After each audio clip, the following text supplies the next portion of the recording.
Om Shri Gurubhyo Namaha Harihi Om Ishvaro Gururatmeti Murti Beda Vibhagine Vyomavad Vyapta Dehaya Dakshinamurtaye Namaha Om. Dear devotees, so before getting into the Narada Bhakti Sutra, we were trying to understand Vedanta because it is very important to understand what is Jivatma, what is Paramatma, who is Jivatma, who is Paramatma, and what is the relationship between them, because that understanding is the foundation of Bhakti. Swami Vivekananda defines Bhakti as the eternal relationship between the eternal Jiva and the eternal Ishvara. So we have to understand who is Ishvara, who is Jiva, what is their relationship. So we were trying to understand that, and so we went through this picture, which is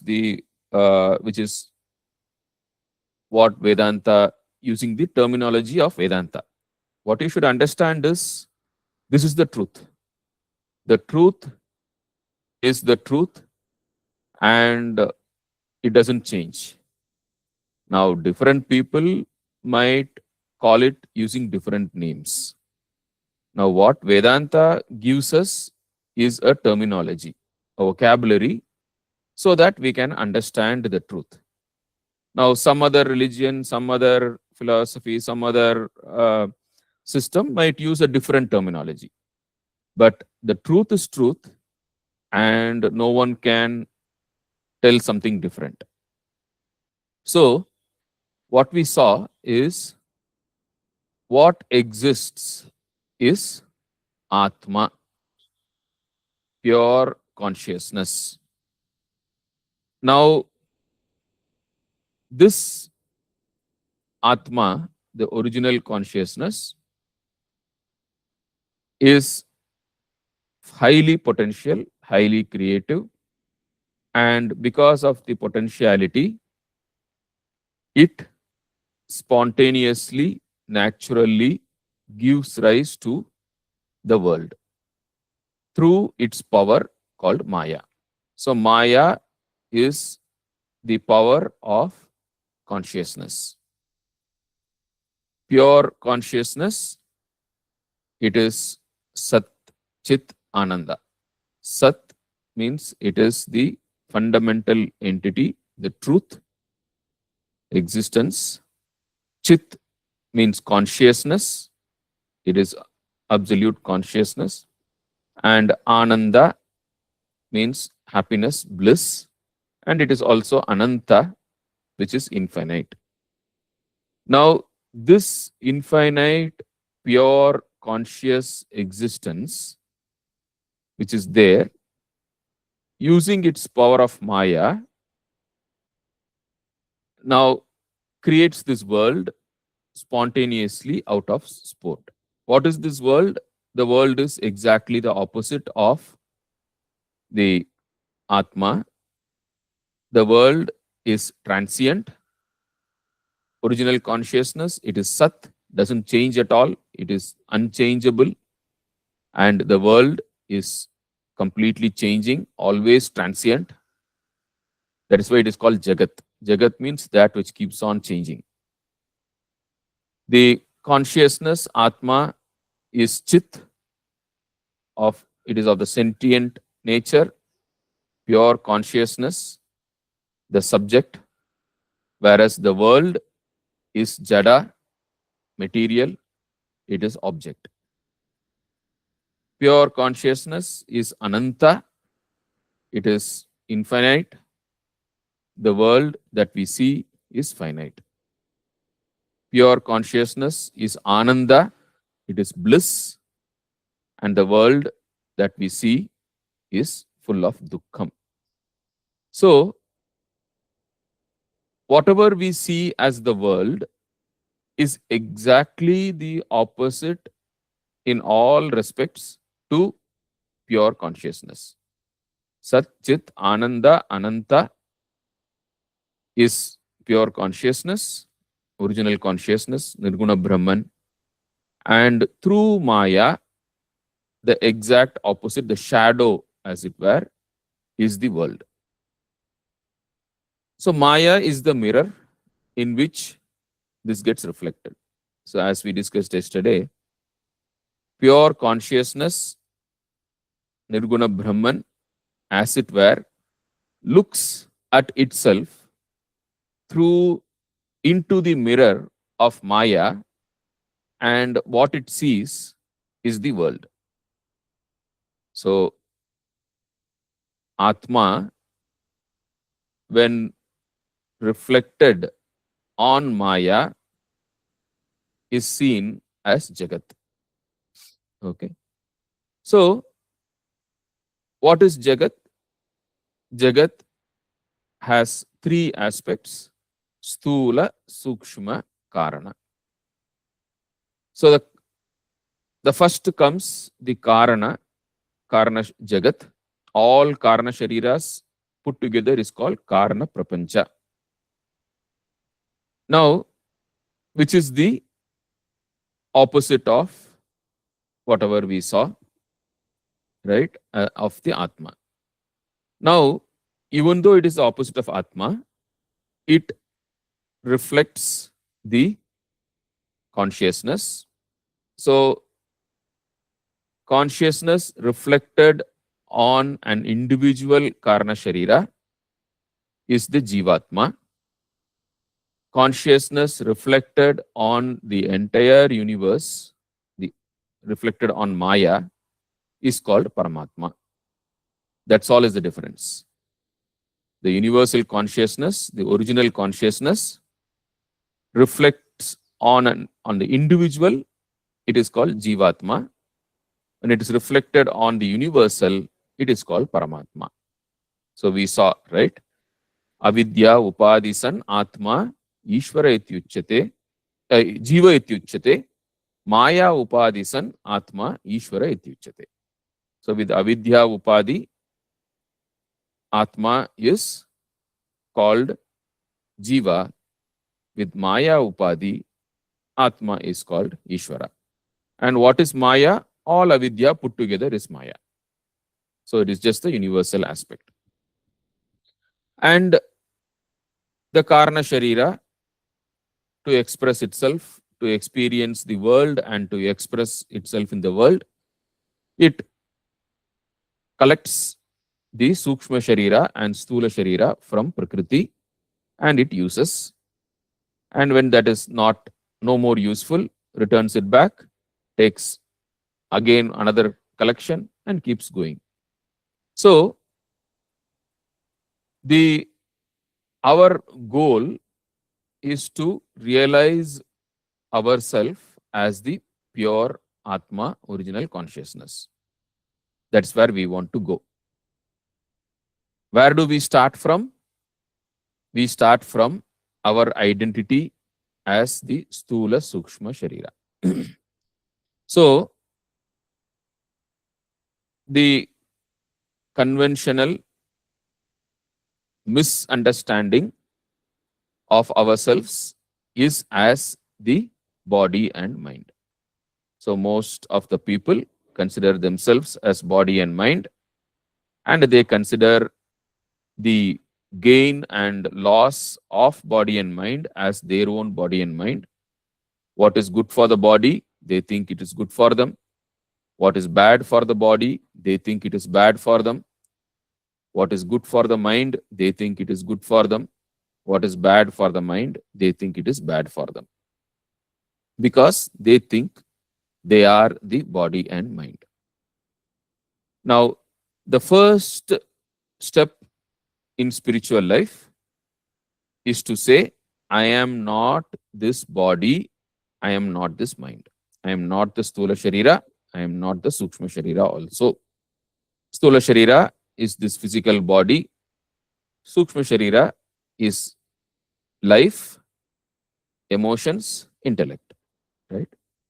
So you must have all studied Panchakosha Viveka. Right? Stula Sharira is the Annamaya Kosha. Sukshma Sharira is the Pranamaya Kosha, Manomaya Kosha, Vijnanamaya Kosha. Karana Sharira is the Anandamaya Kosha. So, first is I am not the Stula Sharira, I am not the Sukshma Sharira. And to do that, we take an intermediate step where we say, I am Karna Sharira. You start from there. Though it is not true, but it is easier to go step by step than to jump suddenly. So, we identify ourselves with the Karna Sharira to give up Stula Sharira, Sukshma Sharira. A person who identifies himself with Stula Sharira and Sukshma Sharira, he says, I am going to die. He thinks when the body is gone, there is complete annihilation of himself. He says, one day I will die. Now, when he says, I will die, it means he is automatically identifying himself with the Stula Sharira. Now, a person who has shifted his identity from the Stula Shukshma Sharira to the Karna Sharira, he will say, the body dies and I will be born again. I will not die. I am the Karna Sharira and the body will die and I will take another Janma. I will get another body. And when that body also dies, I will get another Janma. I will keep going on. Punarapi Jananam, Punarapi Maranam. And okay, so what are you going to carry with you? What is your identity across Janma to Janma? Free will is my identity. And I carry my Papa, Punya, Samskara, Jnanam from birth to birth.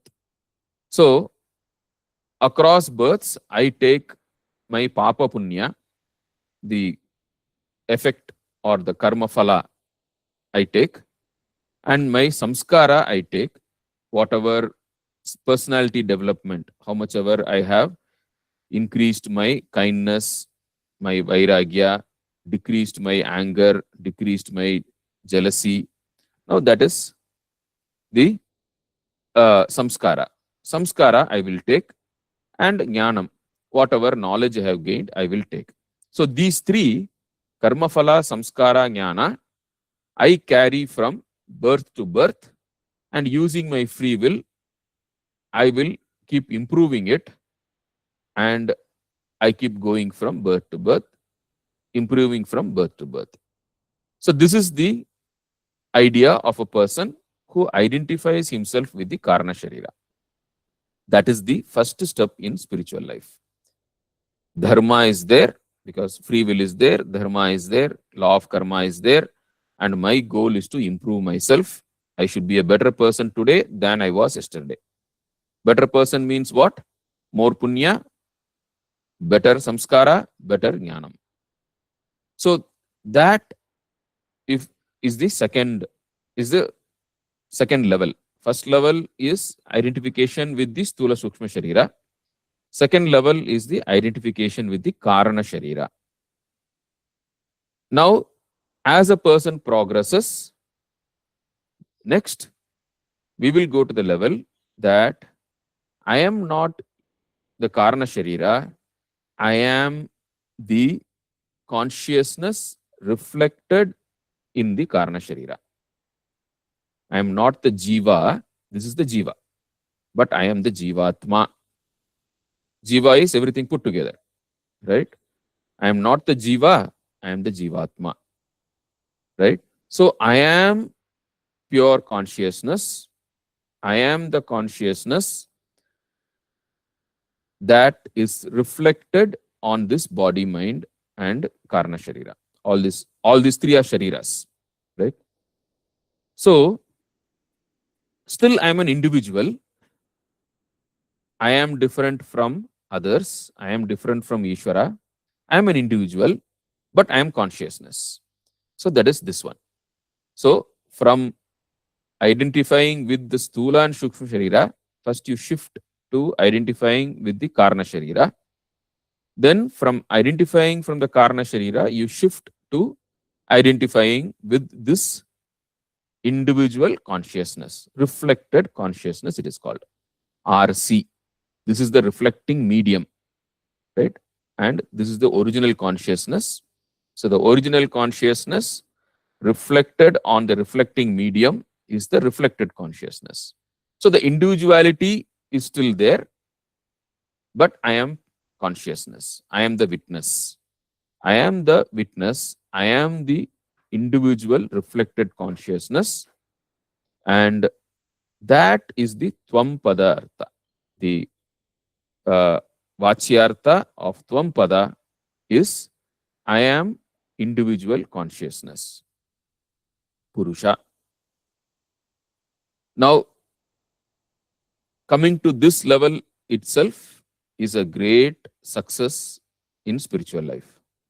Being able to say, I am not this physical body, I am not this mind, I am not even the the Karna Sharira, right? All this Papa, Punya, everything is there. I am only a witness to it, right? I am consciousness. Now, once this is established, then by Atma Vichara, you find that, yes, I am pure consciousness.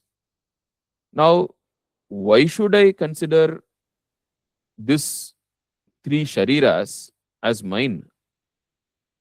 You give up your association with the three shariras, mentally, of course. Everything is, the whole thing happens in the mind only, right? Mentally, of course. So you give up your entire association with the three shariras, and then you recognize yourself as the pure Atma, Nirguna Brahman, original consciousness. So basically, that is what we saw here. Upadi Vinirmuktam Samadhi Dasha Sampannam Shuddham Chaitanyam Tvam Lakshyartaha. So when you give up this Upadi is these three shariras is the Upadi, right? The Avidya is the Upadi, right? Avidya, and that creates association with the other shariras. So when you give up your identification first and then belongingness later. So initially you say, I am the three shariras. Then you say, I have the three shariras. I am not the three shariras, but I have the three shariras. Now, then you say, I have nothing to do with the three shariras. That is the third stage. Right? From I am the sharira to I have the sharira to I have got nothing to do with the sharira.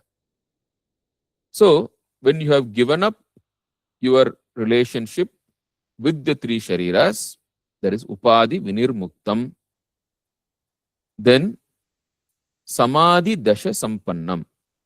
So, when you meditate, when you are able to completely disassociate yourself with the shariras in meditation, then you realize yourself as pure consciousness, and that Shuddham Chaitanyam, that pure consciousness, is the Tvam Lakshyartha. That is the real I. And that real I is nothing but the pure consciousness, the Atma, the original consciousness. That is what we will realize. Now, this is the whole path. So, now, this whole process is very beautifully depicted in the Mundaka Upanishad. There is this example of the two birds.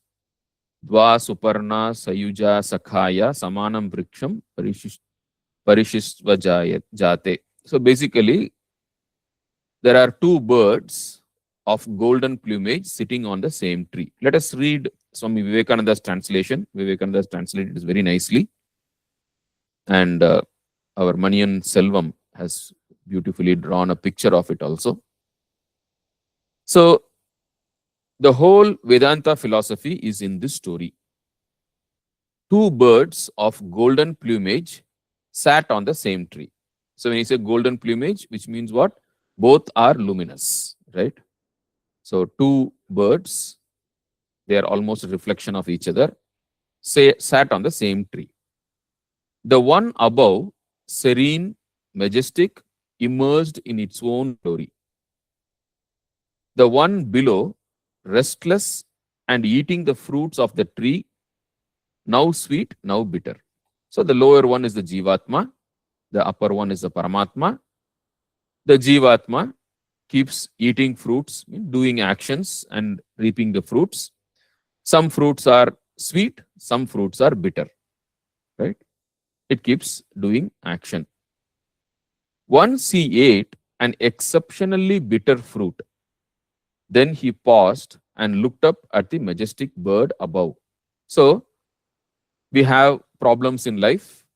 Suddenly, we get a very unpleasant experience in the world. And at that time, only when we have such problems, some unpleasant experiences, we ask ourselves, who am I? What is the purpose of life?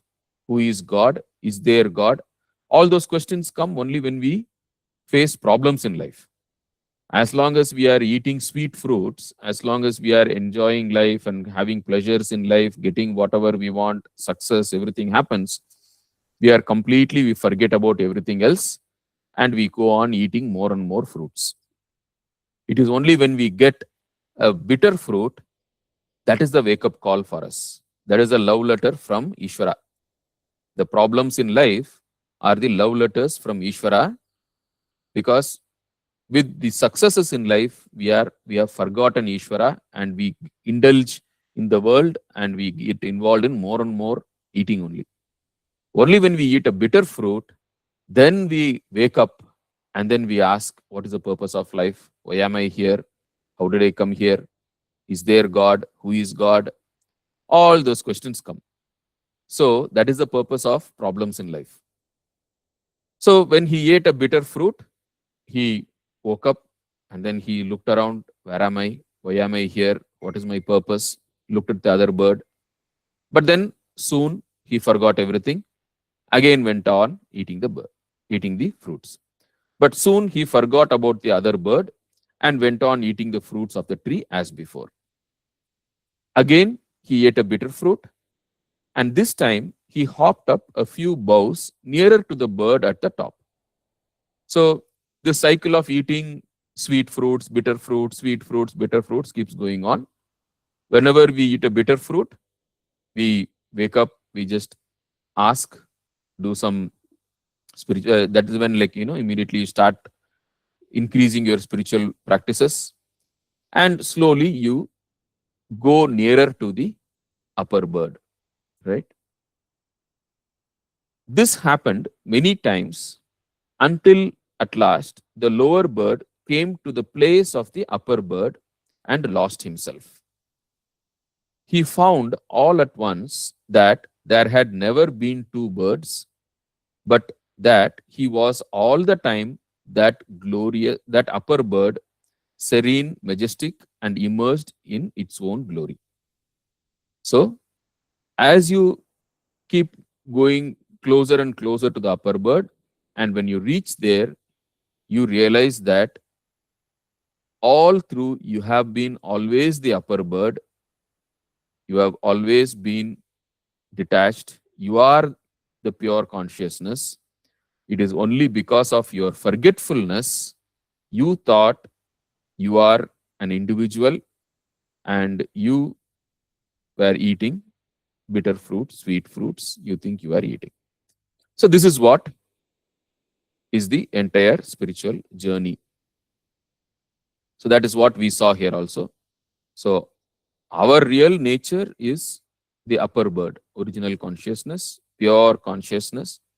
But then, because of avidya, we think we are an individual, we think we are a limited person, and then we associate ourselves with this shariras and we identify with them, and then we engage in the world and we totally forget our real nature. And then the going back, we disassociate with this, associate with this, then here, and then we finally realize that all through I have been always pure consciousness only. That is the truth. So let us put everything together. What is the truth? I am pure consciousness. I am unaffected witness of the world and life. So we need to understand this word consciousness. What is this consciousness we are talking about? Self-awareness, I, right? So in the last class, I gave the example of King Janaka, right? How King Janaka had a dream that he was a beggar, and he asked the wise people, am I a beggar who is dreaming to be the king, or am I the king who dreamt he was a beggar? And Ashtavakaraha said, you are neither, you are pure consciousness, you are the witness to both. So another view of pure consciousness, to understand ourselves, to identify what is this consciousness, I'll give you another illustration. Suppose there is a dark room, a room which is very dark. It is so dark that you can't even see your own hand. It is so dark. You are in that room. And someone asks you, hey Satish, is there a pen on the table? And then what would you say? You would say, it is so dark, I can't even see my hand. Bring a light, or I need a torch to see if there is a table and if there is a pen on the table. This is what you will reply. Now, suppose if I ask, hey Satish, are you there? Now, will you say, it is so dark, I can't even see my body, let light come, then I will see and tell you if I am there? Will you say that? No. You will say, yes, I am here. So, what is this figurative light by which you are aware of your own existence? That light is called consciousness. I don't need an external light. I don't need an external instrument to know, to be aware of my own existence. I am self-aware. Now, that awareness is consciousness. That light is consciousness. And that is what I am, right? So I am the pure consciousness. I am the witness. This entire world is a projection, is basically is onto this consciousness. I am that consciousness. Now, another example, it's a story told by Sarvapriyanji. So, to understand this whole thing, there was a father and he had a son. The son had never seen a movie. And one day the son asked the father, Father, take me to a movie I want to see. The father said, okay, yes, we'll go. And because the son had never seen a movie, on the way the son asked the father, Father, what is a movie? And the father said, see, there will be a big screen. On that screen, they will project a picture, and they will project a series of pictures one after the other in quick succession, that it will look as if it is moving. And they will also play synchronized sound. So the whole thing will look very real. This is a movie. Paramarthanji puts it in a very funny way. He says, Movati iti movie. That which moves is movie. So now the son, he has never seen a movie, but then he heard, he said, okay, fine, let me go and see. Now, by the time they went, the movie had already started. They were a bit late. So the movie had already started by the time they went, and they found their seat and went and sat on the seat and started watching the movie. Now the son was looking at the movie, and the son asked the father, Father, you said there will be a screen on which they will project the picture. Where is the screen? I don't see the screen. Father said, it is there in front of you. On that only the movie is projected. The son said, no, I cannot see the screen. Now the father asked the son, okay, tell me, what do you see? The son said, I see a lion. Okay, what is there behind the lion? The son said, I see a tree. There's a tree behind the lion. The father said, no, behind the tree. What do you see behind the tree? The son said, behind the tree, I see the sky. Sky is there. Then the father said, no, behind the sky. What do you see behind the sky? The son said, what do you mean by behind the sky? Sky is the behind everything. There is nothing behind the sky. Now the father said, okay, you watch the movie. Later we will talk. They were watching the movie, and suddenly in between they put interval, and they switched off the movie. The lights were on. The father and son went, ate popcorn, ice cream, all the standard stuff. These days, nachos, I think. And come back. They came back, sat again, and then again the movie started. Again, lion is there, tree is there, sky is there. The movie is going on. So now the father asked the son, do you see the screen? The son said, yes, I can see the screen. On the screen only everything is projected. So what the eyes see before the interval and what the eyes see after the interval, it's exactly identical. The eyes saw the same thing before the interval. The eyes of the son are seeing the same thing after the interval. But before the interval, the son could not see the screen. But after the interval, the son says, yeah, I can see the screen. So seeing the screen is a cognitive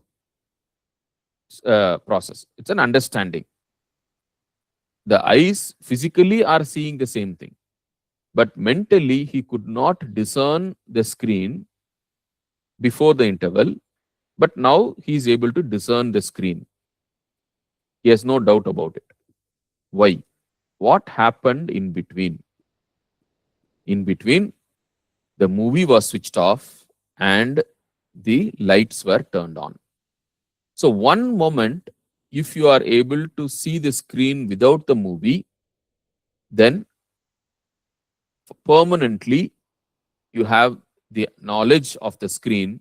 And after that, even after the movie starts, you have absolutely no doubt about the screen. Now, that is exactly what we are trying in spiritual life. So, for one moment, the son saw the screen without the movie, and that created the permanent knowledge that after that, even after the movie starts, he has no problem of identifying the screen. Now, that is exactly what Patanjali says, Chitta Vritti Nirodha, right? So one moment, that aha moment, where we are able to recognize the screen. So the whole spiritual path is basically to create that aha moment. You realize the truth of your own identity as pure consciousness. So as you listen to Vedanta, as you listen to various teachers, various pravachanas, suddenly there will be one moment where you are able to know yourself as pure consciousness.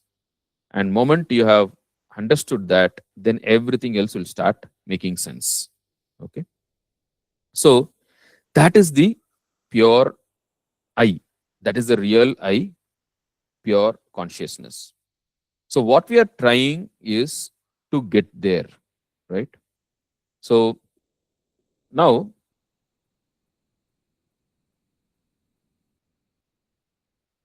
so the truth is, I am pure consciousness. I am the screen, basically, right?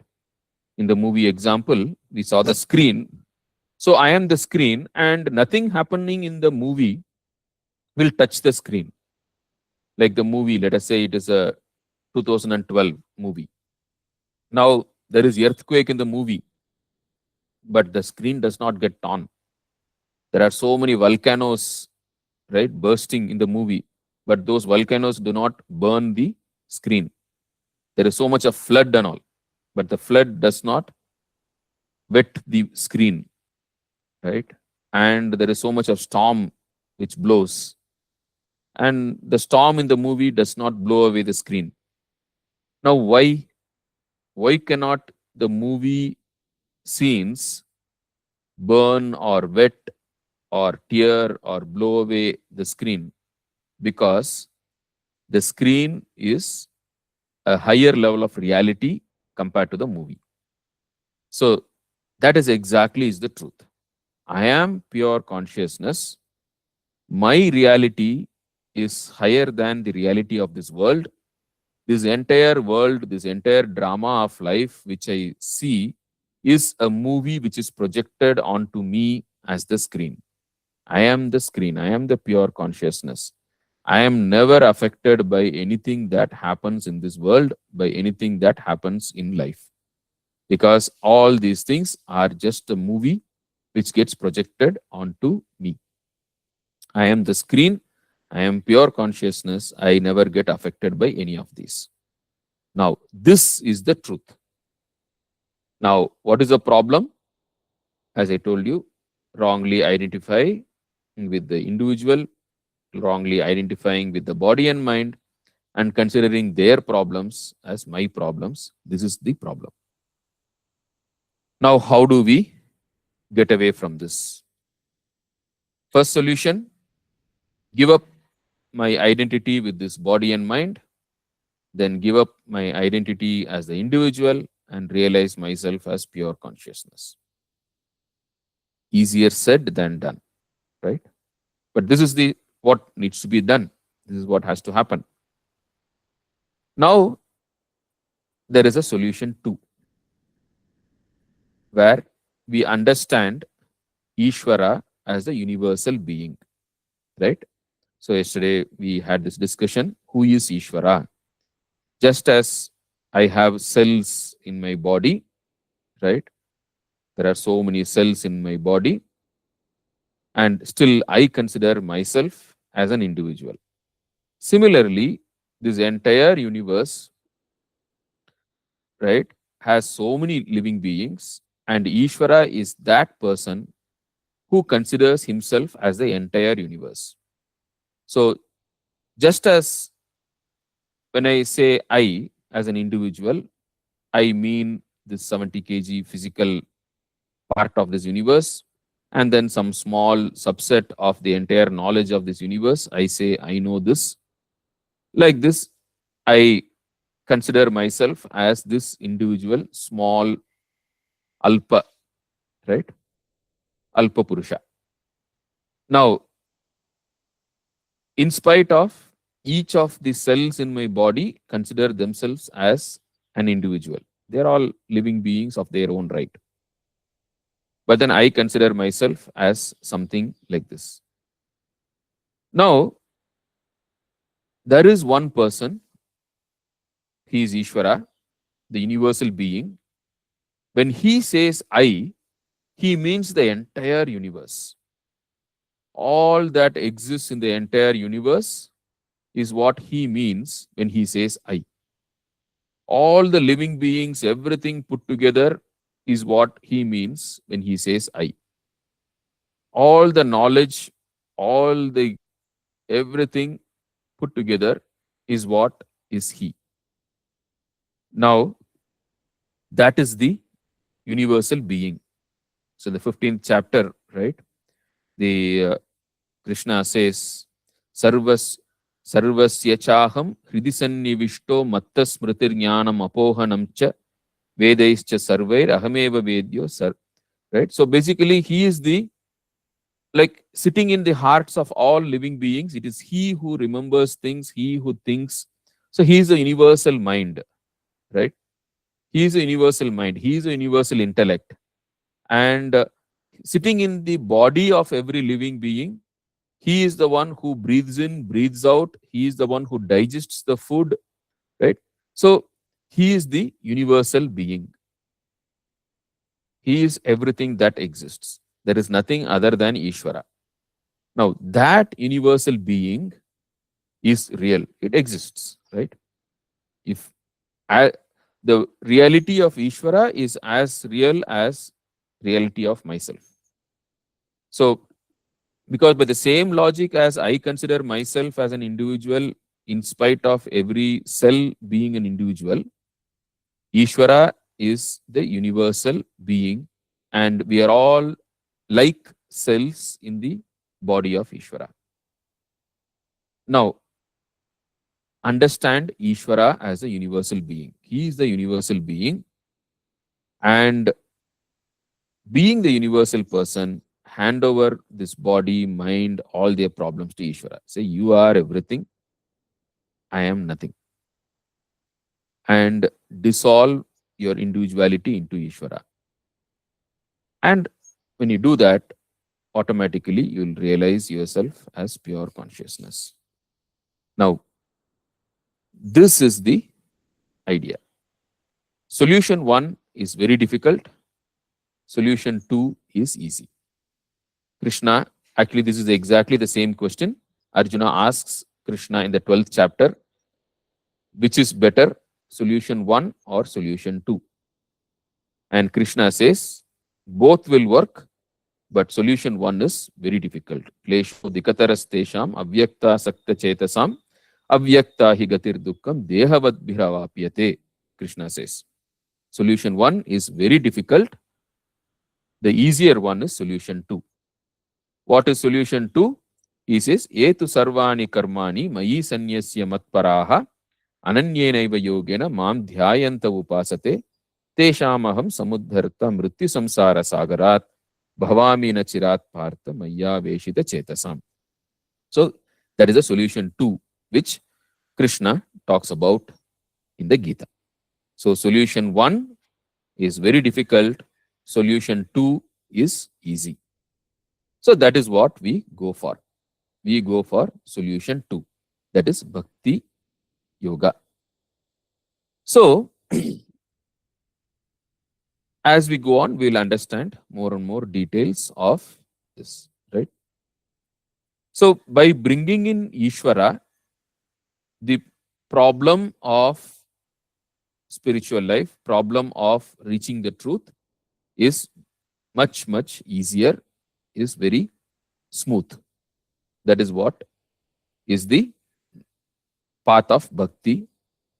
But the goal is the same. That we have to understand. Fine. So now, in the Gita, Krishna talks about 4 types of devotees.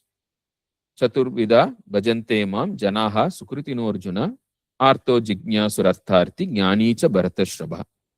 So, the 2 of them lower levels can be clubbed together. So, in a way, there are three stages of bhakti as described in Gita, Vedanta, everywhere it is the same. All scriptures basically will come to the same. So the lower level of bhakti is Kamya Bhakti. In the Gita's terminology, Artha and Artharthi. So Artha is a person who is suffering. He is having problems in life. So he is coming to Ishvara. Artharthi is a person who wants some desirable things. So he comes to Ishvara. This is called Kamya Bhakti, which Gita says, yes, it's a good starting point. Now, what is the level of this person?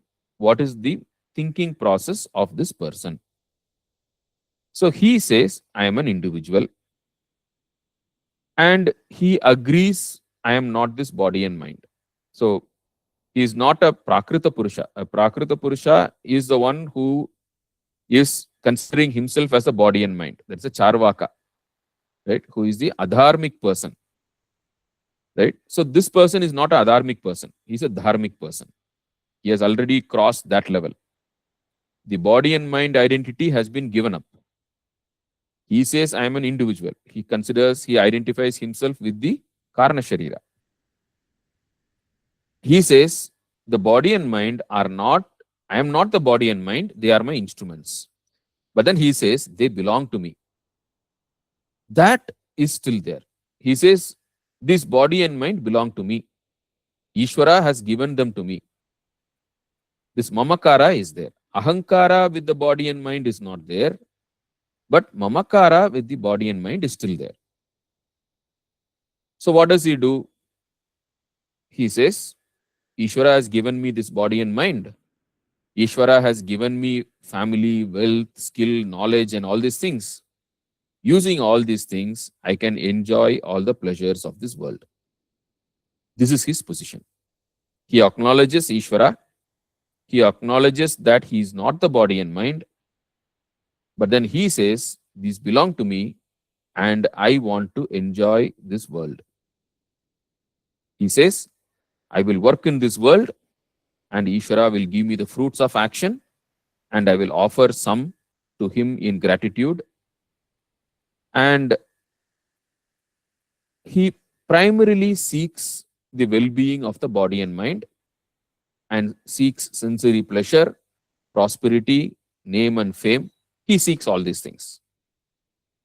And he considers Ishvara as the means through which he can get all these desirable things in the world and also he can overcome difficulties.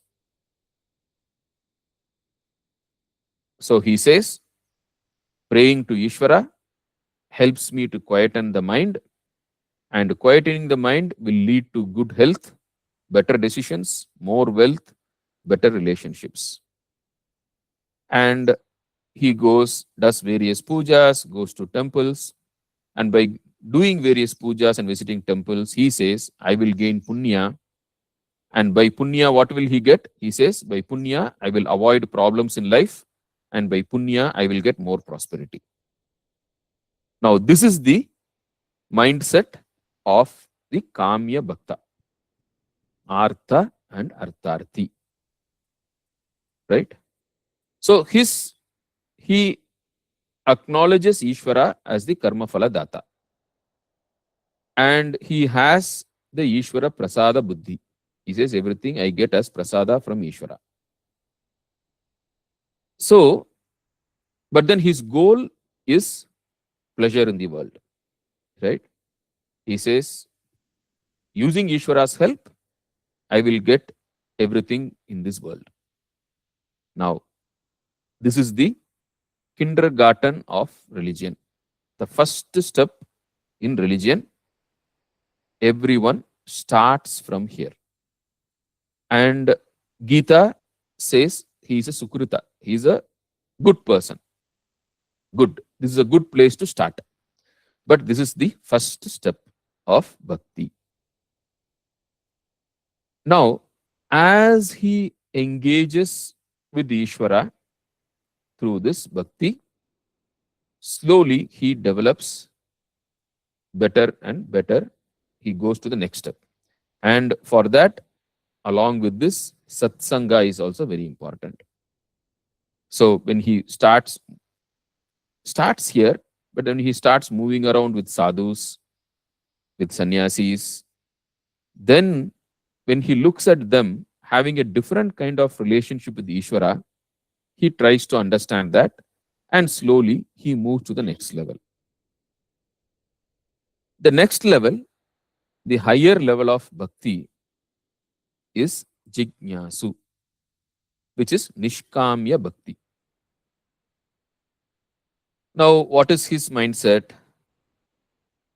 He also says, I am not this body, I am not the mind. Now, because of he says, I am not this body, I am not the mind, he says, so my relationships and pursuits based on the body and mind hold no value. My true identity is as a part of Ishvara. The previous person, he also said, I am not this body, I am not this mind. But then he said, but they belong to me. And then he was pursuing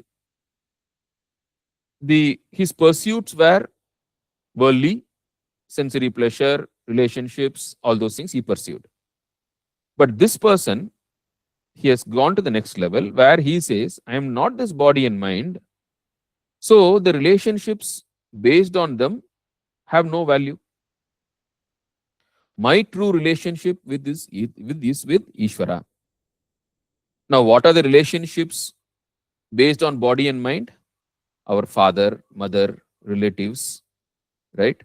And the pleasures associated with the body, health, right? All these things, degree, job, money, all these things are associated with the body and mind only, right?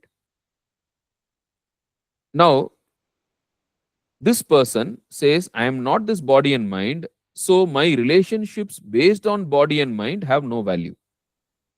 My true relationship is with Ishvara. So, my relationship with Ishvara is the true relationship. So, I am this individual still, but I am the part of Ishvara, and my relationship with Ishvara spans across lifetimes. My relationship with this worldly father and mother and relatives is only for this lifetime, whereas my relationship with Ishvara is across lifetimes, and Ishvara is my real father, Ishvara is my real mother, Ishvara is my real relatives, and Ishvara is my real friend. Tvameva mata cha pita tvameva, tvameva bandhuscha sakha tvameva. When can a person say this? Only when he identifies himself with the Jivatma that goes from life to life across lifetimes with the relationship with Ishvara alone. So, our permanent relationship is with Ishvara alone. Our relationship with this worldly father, worldly mother, worldly relatives, worldly friends are only for this particular small lifetime, which is one of the several thousands and thousands of lives that we might have gone, which we will go. So, our true relationship with Ishvara, which is the permanent relationship which we are having across several lifetimes. So, the Lord is our true father, mother, relatives, and friend. And that relationship is permanent, and that is more valuable than all the education, knowledge I have. Knowledge means secular knowledge I have in this world, and all the wealth that I have in this world. Compared to that, Ishvara is more valuable. So, Ishvara is the real knowledge. Ishvara is my real wealth. Tvameva vidya dravinam tvameva. And so, I love Ishvara. Ishvara is everything to me. He is the one who is with me throughout, across births, in all seasons. He is the one who is going to be there. Even our worldly parents, they will pass away at one point of time and we'll have to be alone. But Ishvara never leaves us. He is always with us. So, he is everything to me. Tvameva sarvam mama deva deva. So, my love for Ishvara is not dependent upon any of these worldly things, not anything related to this body and mind, because I'm not this body and mind, and I don't give any value to those. My value is only Ishvara. My goal is not wealth, not pleasure, not fame. They all come and go by the will of Ishvara. I don't seek them often. In fact, often they are distractions to me. My goal is Ishvara alone. My only goal is jnana of the self, the true knowledge of who am I, bhakti towards Ishvara, love towards Ishvara, and vairagya towards the world. Jnana, bhakti, vairagya. These are the real goals towards Jiva, Ishvara, and Jagat. So, about myself, true knowledge, towards Ishvara, true love, and towards the world, renunciation, detachment, vairagya. So, this jnana, bhakti, vairagya is the core goal of life. And in fact, we have free will only for this. Everything in this universe happens by the will of Ishvara. Everything that happens in this world happens by the will of Ishvara. We have absolutely no control over everything that happens in this world. Everything just happens by the will of Ishvara. The only freedom that we have is, do I identify myself with this body and mind, or I identify myself as pure consciousness? That freedom only we have. So our freedom is only jnana, bhakti, vairagya. For vairagya, we have full freedom. Towards renunciation, towards dispassion, detachment, we have complete freedom. But what happens in this world, we have absolutely no freedom, no free will. So this is the truth. This is what the person understands. So what does he do? Doing my duties as offering to Ishvara and thinking about him continuously by Kirtana, Japa, Swadhyaya, Dhyana is the only purpose of life. Right? This is the Jignasu's position. So that is what we saw, right? Bhagavad Gita, 12th chapter, 6th and 7th shlokas. Etu sarvani karmani mayi sanyasya matparaha ananyenaiva yogena mam dhyayanta upasate. Matparaha, having me as the goal, yaha, that person, sarvani karmani mayi sanyasya. He does all the work, all the duties as offering to Ishvara. His only relationship is with Ishvara only. Doesn't care about any of this local valas. Everything I do for Ishvara Preeti only. That is Mayi Sanya Sarvani Karmani Mayi Sanyasya. Matparaha Ananyenaiva Yogena Mam Dhyayanta Upasate. Thinking about the Lord continuously. Ananyenaiva Yogena Mam Dhyayanta Upasate. This is the goal. Once you do that, what will happen? Mayi aveshita chetasam. You will have a mind which is fully soaked in the Lord. Just like how a rasagulla is fully soaked in the syrup. Similarly, you will get a mind which is fully soaked in the Lord. With your eyes open, you do all actions for Ishvara. With your eyes closed, you meditate upon Ishvara. During your puja and meditation, you meditate upon Ishvara. When you are not doing puja and meditation, you do all the work as offering to Ishvara. So that way, 24/7, your mind is engaged with Ishvara. Now that is called Mayi Aveshita Chetasam. So that is the goal. Kirtana, Japa, Swadhyaya, Dhyana, Satsanga. All these things basically are towards that. So this is the only goal. This is called Jignasu, Nishkama Bhakti. Right? And when you engage in Nishkama Bhakti, and when you also engage in Swadhyaya, you engage in scriptural study, you engage in Satsanga, listen to the teachers, listen to the gurus, then you will have that aha moment when you will realize yourself as pure consciousness. Once that is got, then you are a jnani, and then that is the final stage of bhakti, para bhakti it is called. You know you are pure consciousness. I am pure consciousness. Ishvara shows me this movie of the world. Ishvara alone exists. This whole world, this whole life, whatever I see, is just a movie which Ishvara is showing me. I am the screen. Everything happens by His will. There is no free will. I am not affected by the movie. I am a pure witness. This is what is the Jnani's position. Right? So I am pure consciousness, and this whole world, everything that happens is just a movie which is running in front of me. Ishvara is the person who shows this movie. Everything happens by His will.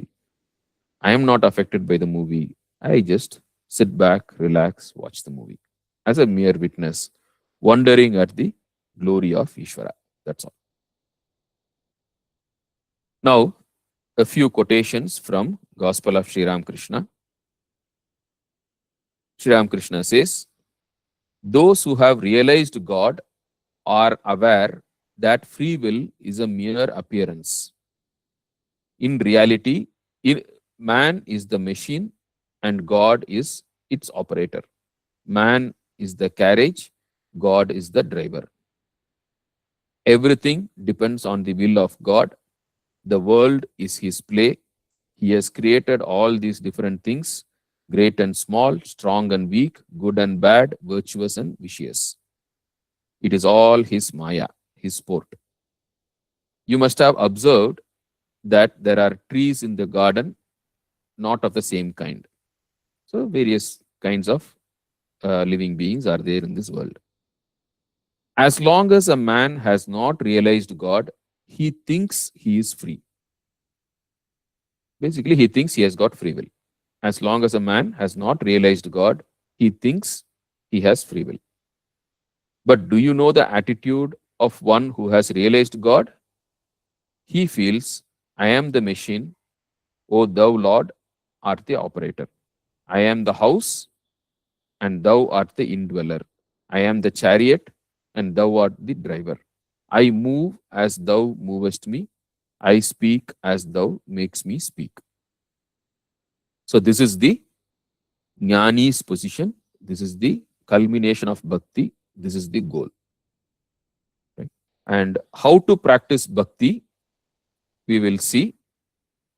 And then we will look at Narada's life, Narada's some stories of Narada, the next class. And then we will enter into Narada Bhakti Sutra proper.